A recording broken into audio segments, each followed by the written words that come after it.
taught me how to live. Daddy taught me how to give. Both of them had their own sins. Down to the river, every man has felt the shame. All our blood, it runs the same. Father, hear us as we pray. Down to the river, down to the river. Sing, oh, oh, bury me, carry me, oh, oh, far beneath, oh, oh, fire and water me, going down deep, singing, oh, oh, bury me, carry me, oh, oh, far beneath, oh, oh, fire and water me, washing me clean, carry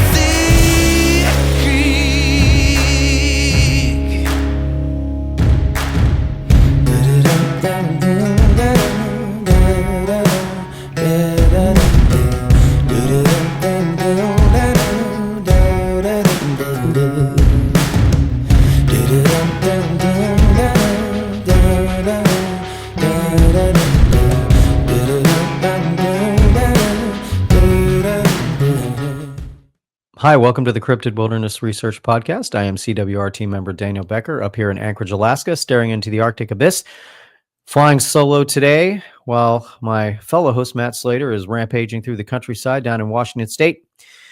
So glad you could be with us.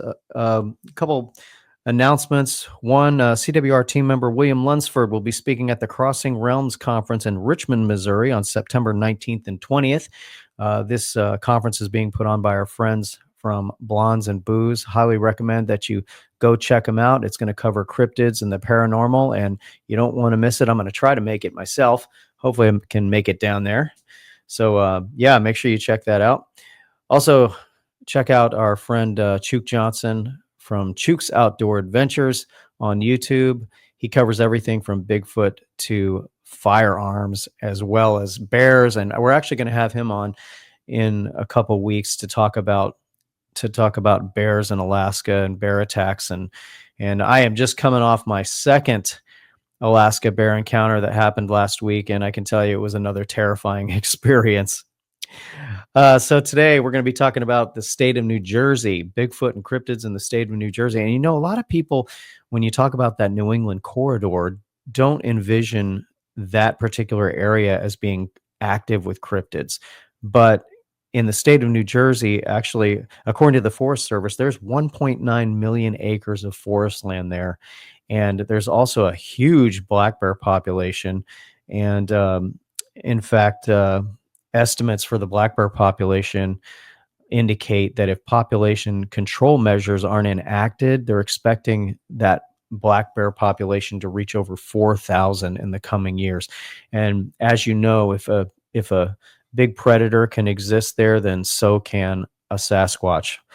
So our guest today is Roland Hallinger from the state of New Jersey, and we're going to bring him in. How are you doing, Roland? Good, Daniel. How are you this evening?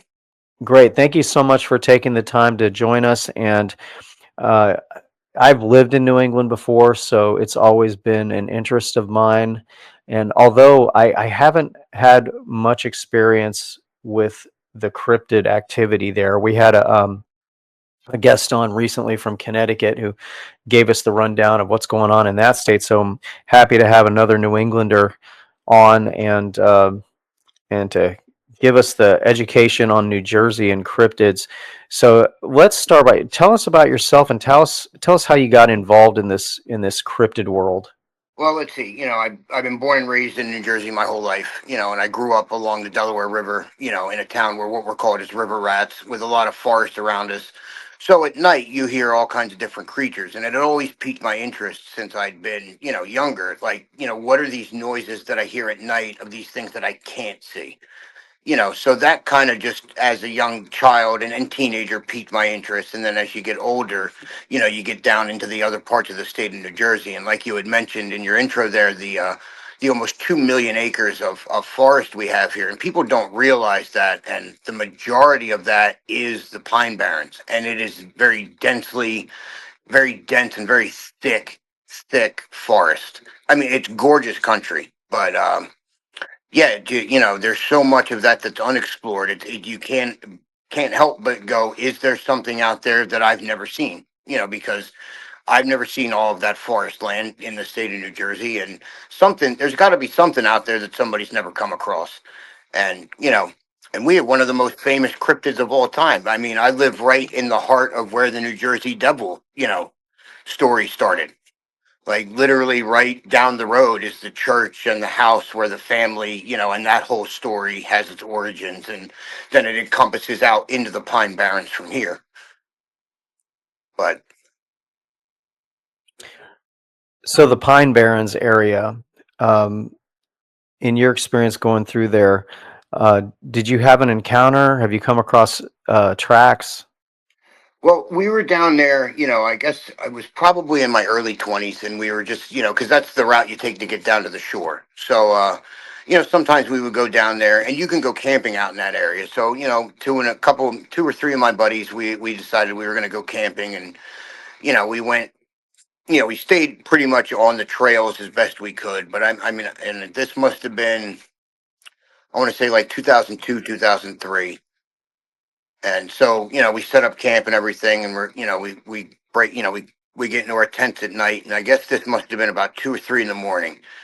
And the only way I can describe the sound, and it may not make sense to some people, but if you remember the original Star Wars before the special editions came out, when George Lucas re-released them, that sound that Obi-Wan screams to scare away the Tusken Raiders from Luke when they first meet in the movie, that's what this noise sounded like at like 3 in the morning. And then you just hear this crashing through the woods. And I mean, it sounds like it's tearing down trees, like you and I would break a tiny branch, like they weren't there. And it was the loudest running I've ever heard, and just this pounding, like you could hear it pounding on the ground. And we honestly thought it was just going to run right through the middle of I mean, we had like 3 tents. It was like me, like I said, it was me and 3 of my buddies. So we had 3 tents set up, and we thought it was going to come crashing right through the middle of our camp. And then it just stopped. And I don't think any of us went back to sleep for the rest of the night. We just sat up terrified, because then any twig that breaks, you swear it's going to come and get you. And then we went out and tried to explore around the area of our campsite the next morning to see if we could find any tracks or anything. We didn't see any tracks, but you could definitely see the path where whatever this was had run through, the broken branch. And I mean, high up broken branches. Like, I'm 6 foot, just about 6'1", and these broken branches must have been at 6, 7, 7 foot tall. Like, and I mean, like must have been like this thick around branches, broken off like they were nothing. And all 3 of us clearly heard this running, and all these branches breaking, and there were like 2 or 3 knocked over trees. I'm not talking like a big like maple tree, but a good 3 feet in diameter, just, and you could tell it was just broken off and fresh too. It wasn't something that had broken months ago. Like, this was all fresh. And so that's what really piqued my interest into looking into seeing if there were more sightings in New Jersey, and there are. They're hard to find because people focus on the Jersey Devil in New Jersey more than anything else. So, but these underlying, Bigfoot and different cryptid stories are there if you want to go find them. So some of these other cryptid stories in New Jersey, tell us about those. Well, you hear a lot about Bigfoot or Sasquatch or things like that. And you had mentioned you hear a lot about like a wolf, like like some type of tall wolf. But I mean, the most stories you hear, like I said, are going to be about the Jersey Devil. And it's this 7 foot tall, winged, half man, half human, horned, hooved beast that carries children away when it's just, the old wives' tale. Like, well, if you're not good, the Jersey Devil is going to come and get you tonight. So you need to, and especially down in South Jersey. Once you get deep into South Jersey, out into these outlying like communities that are really tiny. And there are people who still live in the Pine Barrens. They call them Pineys, but these small communities, people who live in the middle of these forests and have for hundreds, for centuries now, for over hundreds of years, and they come out and they, they sell, what you call it, like produce at the local farmers market, and then they disappear back into the pines, and then you don't see them for another couple months. You know, and people get scared of them because they have stories. They a lot of them think they're gypsies, but they'll tell you stories if you're willing to sit and listen to them. You catch them at a Wawa, down here at 2 in the morning. Of these Bigfoot type creatures. May not necessarily be your typical what you think of like a Sasquatch with the fur and everything, but it's very similar. Wow, that is really interesting. I would love to get an opportunity to talk to those people that live out there and get some of their stories. That would be amazing. Um, so you say that there's people that actually that live out there in the pines and just kind of homestead out there, or Yeah. They just kind of live off the land. They keep to themselves. A lot of them don't have like electricity or running water. It's very 18th, 19th century living. They just live off the land. They commute via like horse and buggy, almost like the Amish. But they're very, very, very tight knit and very leery of outsiders. Like if you were to be out in the Pine Barrens and say come across, their little setup, their little, wooden, they have like wooden, not shacks, but like cabin was the word I'm looking for. You come across them, I mean, you're going to probably have a problem with them because they don't want you there. They don't want you seeing what they're doing. Some of them still run moonshine, you know, um, amongst probably other things nowadays, but yeah, they are very, very leery of outsiders. Like I said, if you encounter them in town, they're friendly because they're in town and they don't want to attract attention. But once you step across into their land, into the Pine Barrens, you're on their turf, and they know that if you get lost out there, there's a good chance they're not finding you. Because, like I said, it's dense and it's huge. It encompasses a large part of the state, and there's just areas out there where people just don't go. And you're told as a kid, like, this is where you don't go out into the Pine Barrens. You especially don't go out there at night. If you do, you stay on the trail. If you see people out there, you try not to encounter people you meet out there. But, if you come across them, what are you going to do? I mean, when you're face to face with them. But you'll hear a lot of the stories, and they'll tell you most of the stories about the Jersey Devil. But the one that sticks out in my head is something similar to a Sasquatch, but he's got very more human-like face features. Um, he's got some of the, like the typical, like the fur or the thick fur of like a Sasquatch, but he's got a more human face. And I'm sorry, I can't remember the name they give him. But he's tall, very muscular. Um, and they say you see him mostly in the winter, and which is weird because you'd think he'd be more, be the other way around, like more hibernated during the winter. But he comes out during the winter, and there's like a Jersey Devil museum down in South Jersey, but they've got some like casts they've taken of footprints and tracks of like a that look like like the Sasquatch type footprint, like of like a large primate footprint. But that's the one that sticks out in my head, and for the life of me, I wish I could remember what the name they gave him. It's yeah, I could spend the rest of the time trying to think of what it is. So, but yeah, but he's over 6 foot 7 feet tall, 6 foot 5, 7 feet tall. But the distinction is the very human features, not that typical, that I guess that you'd always see that goes along with a Sasquatch, like how his face would look, like it's got human features, but it looks more primate than human. This is more human than primate in the facial features, but everything else about it is more primate, like the size and the strength and the teeth. one of the topics that's been popping up recently on the Facebook pages and at the conferences and within the research circles is the topic of the cryptid dogman. That seems to be popping up more on the radar recently. And in New Jersey, have you heard any dogman stories at all? Dogman is basically like a wolf-like cryptid that stands upright. Tracks are are very large and canine in nature, and depending on who you talk to, a little bit more on the aggressive and violent side. So kind of like a Wendigo, I guess. Um, I personally haven't heard any stories of my own about the dog man in New Jersey, but that's not to say that there aren't or sightings or encounters. Me personally, I've heard the different stories from different areas about a dog man or a wolf man, something along those lines, but not for me personally in New Jersey. So it's not something I could accurately speak to. Let's go back to your experience when you were camping out there with your friends, and you heard the rampaging through the forest, and you were able to go check that area out. Did you happen to come across any tracks at all, or was it just the obvious massive path that was left by this creature?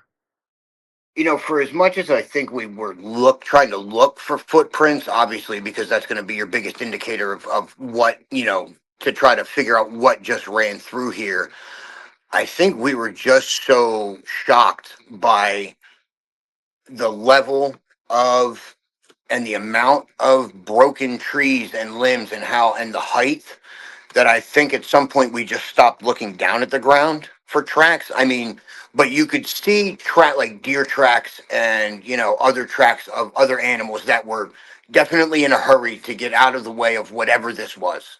And they both like the easiest thing for me to track as a hunter was deer tracks. So, but you could see deer tracks leaving from where their beds were, going out to the right and to the left off of this this clearly, when this is the path it was running, and different animals, a couple like raccoons or cat-like feet, for whatever they were, going off to the left and to the right. They were just in a hurry to get away from whatever this was coming through there. But it, unfortunately, I don't, and none of us brought a camera or had a camera phone in '02, because I grew up as a Boy Scout, so we went camping a lot, and you hear these strange screams and noises. And I wish I had seen, like you said, I want to try to stay on topic. I get going in all different directions. I wish I could No, have that's seen fine. if there were footprints or something, and I'm sure there probably were, because it was around the time where like not the ground wasn't like frozen, but it would have been soft enough, and obviously something that big is going to leave a track. It's going to leave a mark. Um, but I can't honestly recall if we saw any. And I didn't think to reach out to my friends to ask them if they remembered seeing any. Um, so Did you ever get a chance to return to that area and even as an older adult now, and check it out and see if there's any tree structures or any signs of cryptids in the area? well, since I live in South Jersey now, so like that area is literally like right down the road. So I've been back to that area and been camping out there a few times now. Like I said, that was when I was 22. I'm 46 now, so I don't go out camping as much as I used to when I was younger or hunting. But I've been back to that area and been camping since, and around that same area. But yeah, like I went out there early enough to try to look for damage that was similar to what we saw that next morning. And you can see if you know what you're looking for, especially if were that close to what we heard, that night. If you know what you're looking for, you can definitely see where this thing just maybe gets roided out, I guess, and goes on like a roid rampage. Just whether it's chasing a meal or something, or maybe chasing somebody who shined a light at it, because people go out there. Unfortunately, we have a huge problem with poachers down in that area, and they'll go out there at night with a spotlight and they'll spotlight deer and they'll hunt that way.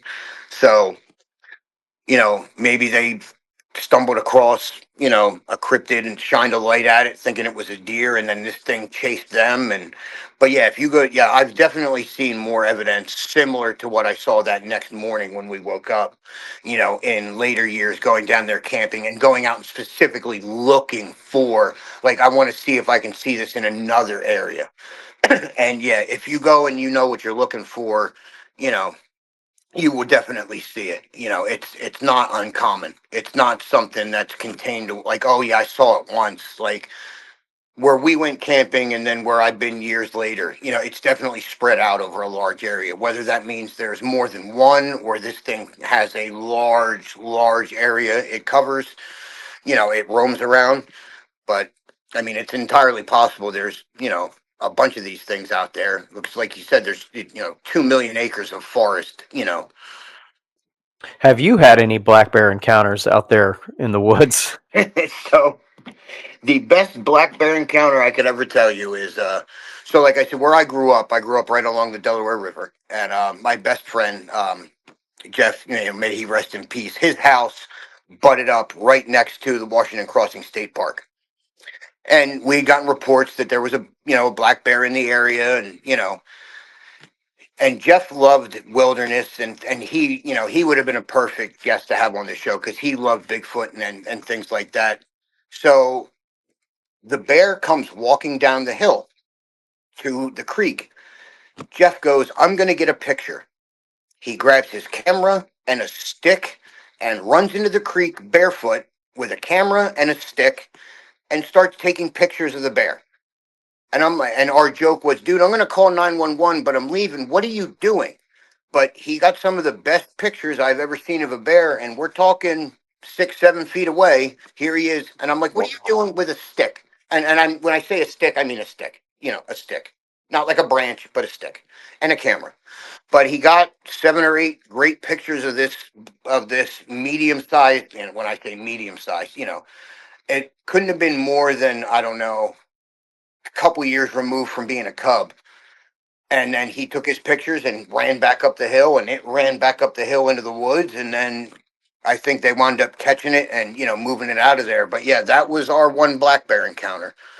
But like you said, the population is getting out of control, and they've tried to implement controlled hunts over the past couple years, but they get such pushback from conservationists. And but what, like you said, what they don't understand is if you let a predatory population grow beyond the means, it will totally upset the balance of an ecosystem, you know, within a couple months. And that's the point. We're at that tipping point now where if they don't start culling the population, you know, with letting them take a few more, than, you know, okay, you know, we hand out 20 permits and only 10 get taken each year, you know, it gets way out of balance. And it already has, unfortunately. There's been some black bear sightings recently down around here in Burlington County where I live. Now, Burlington County is also the largest county in New Jersey, so it's very spread out. But there's definitely more than there has been in the past. That's for sure. I know that several years ago in New Jersey, tragically, a college student lost his life when he was killed by a black bear when his friends and him had gone out into the woods.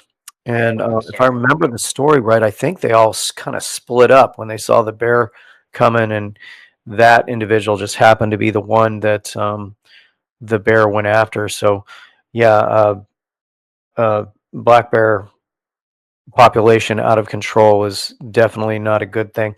So, this is kind of a side topic, but and I normally don't ask questions in this realm, but because I'm a Revolutionary War history buff, and because you grew up right there at the Delaware near Washington's Crossing area, um, you know, there's a lot of stories. You know, obviously there was a large uh, Continental Army contingent that was there, but also the Hessians were there at Trenton. We all know the story about Yep. Trenton and Washington's Crossing.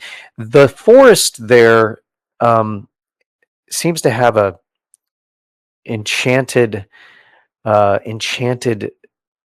mystical aura about it. I've heard in regards to this. Have you heard any stories about any ghost sightings of Continental Army soldiers or Hessians, or any stories about that?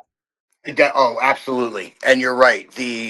The forest area around there, especially the park and where they landed and where some of the older buildings are, if you go and just sit out there and be in the moment, close your eyes and just listen, you can feel something different. There's something just different, not off. It's a good different, but there's a definitely a feel to it. And yeah, oh yeah, you hear definite stories all the time of ghost sightings of Continental soldiers, and for whatever it's worth, in relation to where my house is, to where the park was, and to where he landed, I myself have at night thought I've seen, walking through my yard, like, not a whole contingent of Continental soldiers, but definitely one or two.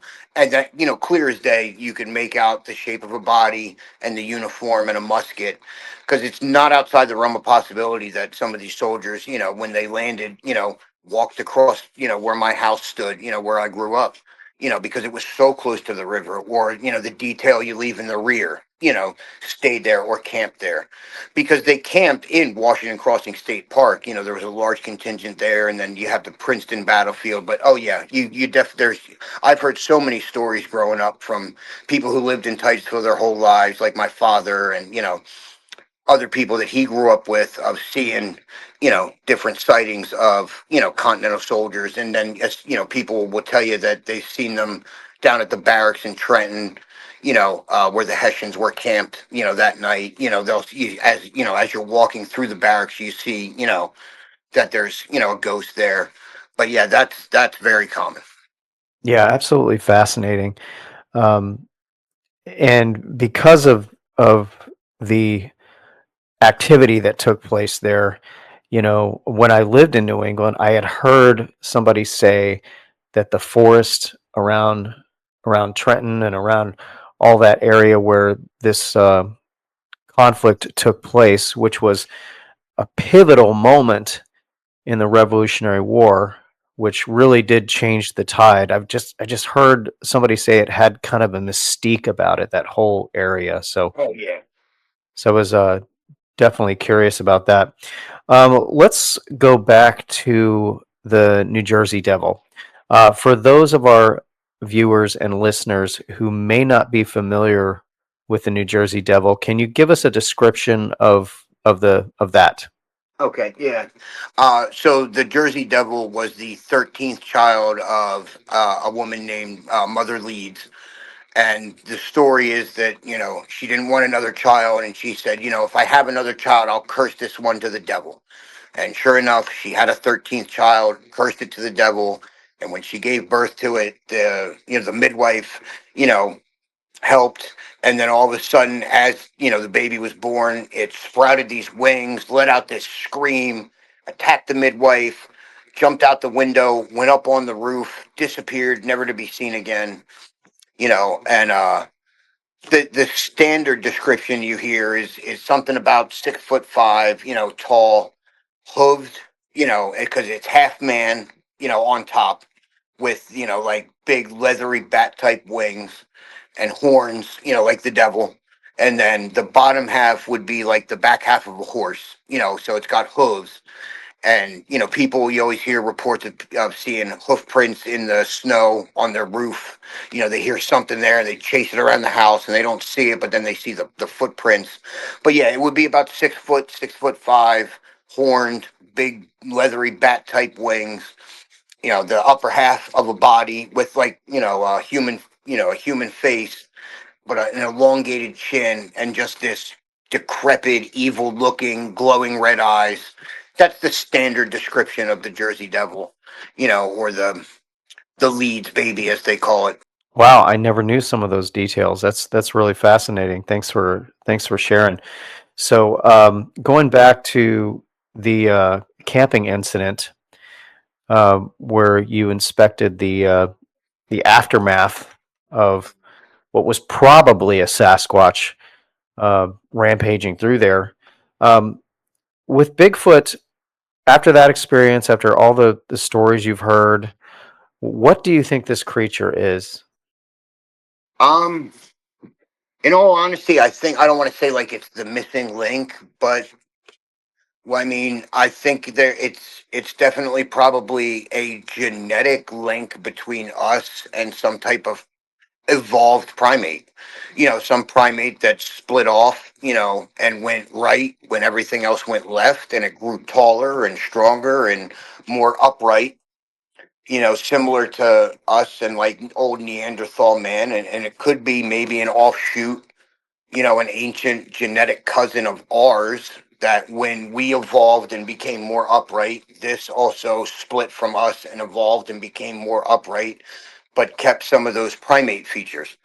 Because I mean, if you think about it this way, I mean, it's the same way you look at space. You gotta kind of look at it and go, man, it sure be an awful waste of space if we were the only things out here.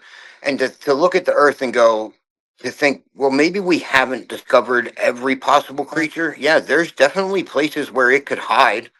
If I wanted to stay hidden, I could find places to stay hidden, even nowadays.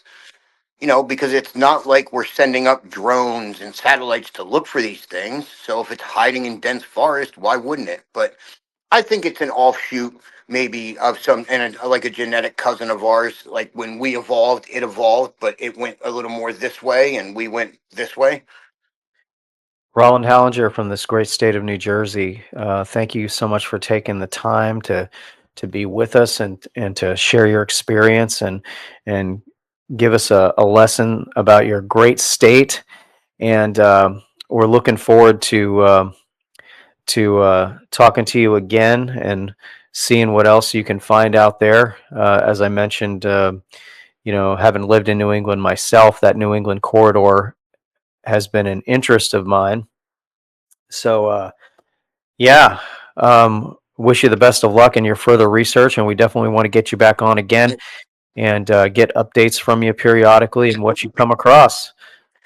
All right, Daniel, thank you so much for your time. I truly appreciate you having me on the podcast. Thank you very much. Hey, it was great having you. So, for myself, Daniel Becker, up here in Anchorage, Alaska, for my co-host, Matt Slater, rampaging through Washington State at the moment.